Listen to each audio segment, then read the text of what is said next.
पाहूया इतर आंतरराष्ट्रीय घडामोडी।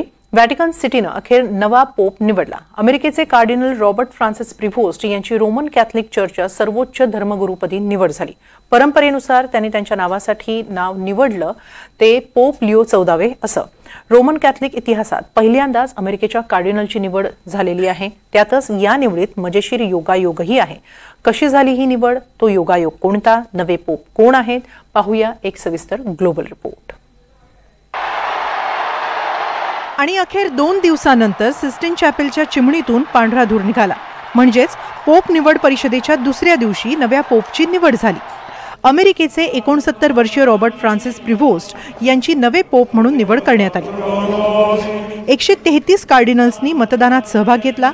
त्यातील 2/3 म्हणजेच 89 कार्डिनल्सनी रॉबर्ट फ्रान्सिस प्रिव्होस्ट यांच्या नावावर शिक्कामोर्तब केलं।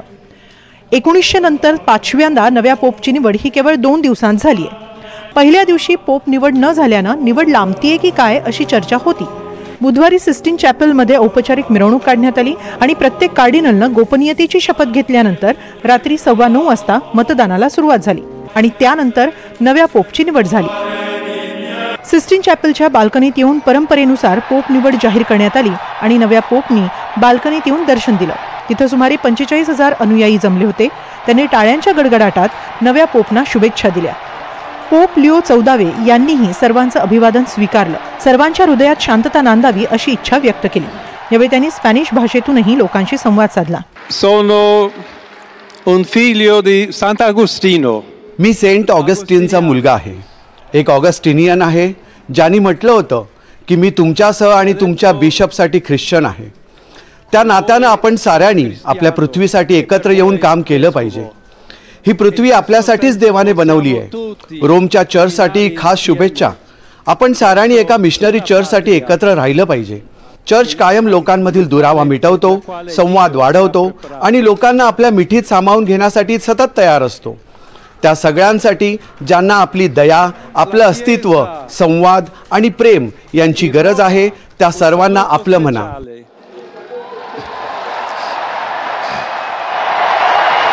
रॉबर्ट फ्रान्सिस प्रिव्होस्ट हे पहिले अमेरिकन पोप आहेत।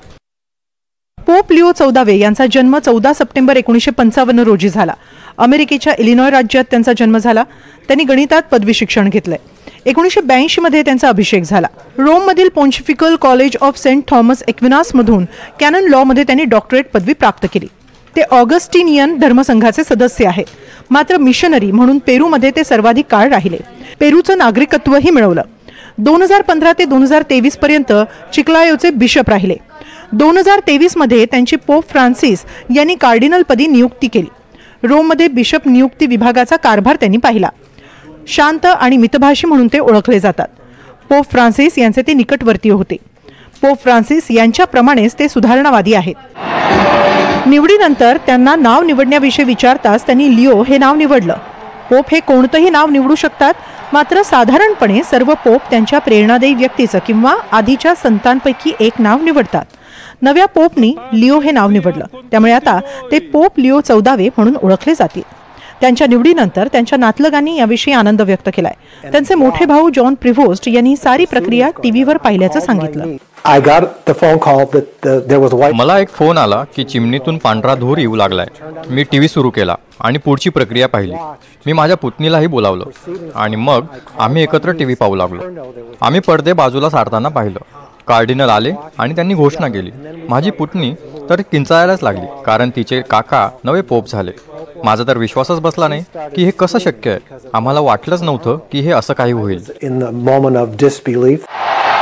तर अनेक अमेरिकन नागरिकांनीही यावर आनंद व्यक्त केलाय। ही बातमी तर माझ्यासाठी अनपेक्षितच आहे।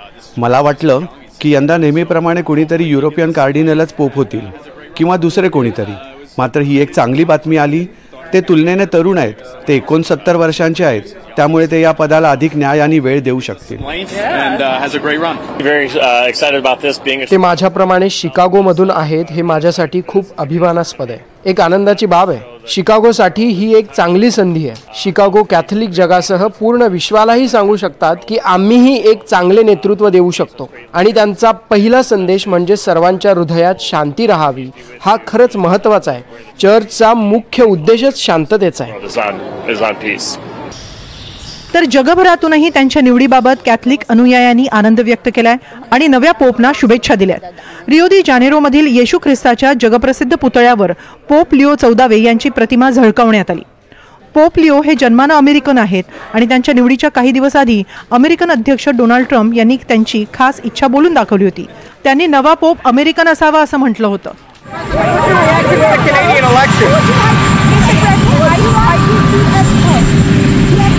As Pope?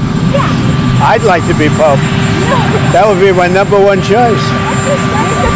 No, I don't know. I have no preference.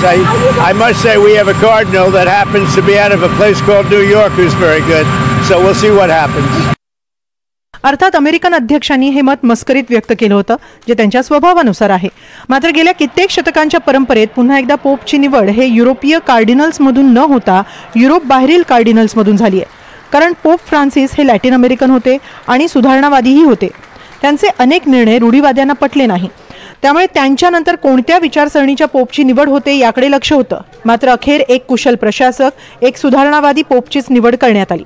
तसंच सलग दुसऱ्यांदा पोपपदी युरोप बाहेरील कार्डिनलची निवड झाली आहे. या बदलांचं कॅथलिक जगतातही एकसमान स्वागत केलं जात आहे. Bureau report, NDTV Marathi.